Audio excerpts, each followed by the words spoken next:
Hey, back again with my silver buddy Haley. Yeah. So, the last one we did with quarters, with dimes, you kind of have you have a little bit more options, but not a ton. I did a close up of the three already.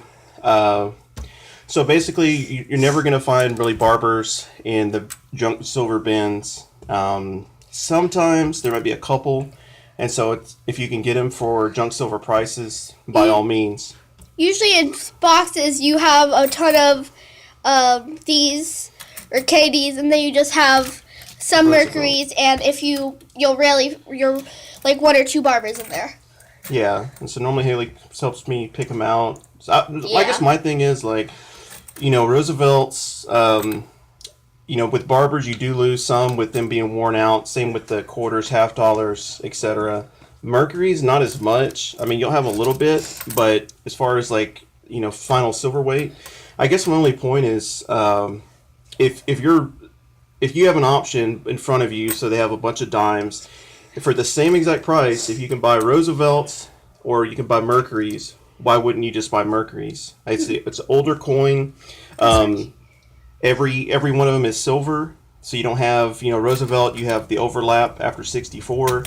When you see a Mercury, you automatically know it's silver 100% of the time, and a lot of it I think I deal with premium. Is just if I have 10 ounces of silver in Mercury's, 10 ounces in Roosevelt, and say a 10-ounce silver bar, and they're all the same weight, I can get them for roughly the same price. Which one could I then sell for more? And then that would, of course, be Mercury's. And so that's kind of why my thought process is. I like barbers too if I can get them. Same thing on eBay. We talked about a million times. If I can get them for a decent deal, normally from like $70 to $80 for a $5 roll is a pretty good deal. You do have more wear, but you have a phenomenal much more of a premium. And then with Mercury's, they're a little bit more common, but not as common yet as the Roosevelts. And so I know a lot of people buy them, and I think if you're buying Roosevelts and Washington quarters, stuff like that, you're pretty much just buying it for its silver weight. I just like to think that when I go into a coin shop and pick out all their Mercuries, if I wanted to sell $5 rolls or whatever, I'm going to be able to sell that for. I mean, even if say it's $2 more for a roll than Roosevelt's, I can sell it for. At the end of the day, if you're buying them for the same price, and you can sell one for even a little bit more, then why not? So, anyway, that's to do with the dimes. Mainly, it's just the two. We'll go over half dollars, which half dollars is real fascinating because there's all different types in there.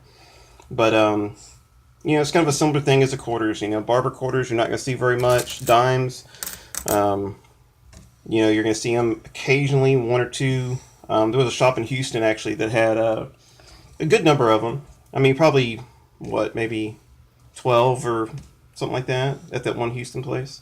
Houston probably is more big, so it'd have more coin shops around. But I'd say the best place to find coins is San Antonio. Yeah. So, but I mean, I look at stuff like if you have a shop, go to coin shops. What do they buy it for? What does eBay consistently sell a roll of these for? What is And it's like what I like to do too is if I buy a roll of Barbers, pick out the best one or two that have full Liberty on the headband, set them aside. They're always obviously going to be worth a little bit more, and just kind of carry on, just cherry pick. And with Roosevelts, there is no rare, Roosevelts, and They're all just yeah, they're all pretty much, pretty mass. Nothing wrong with them, obviously, because they're still worth, they're silver. But anyway, so that's why I gravitate towards these. This is what, by far, the most of the dimes I have are with Mercury's, and we'll see when we get into half dollars. We'll be able to talk more options and stuff. But anyway, so that's it for the dimes. I'll see you guys later. bye.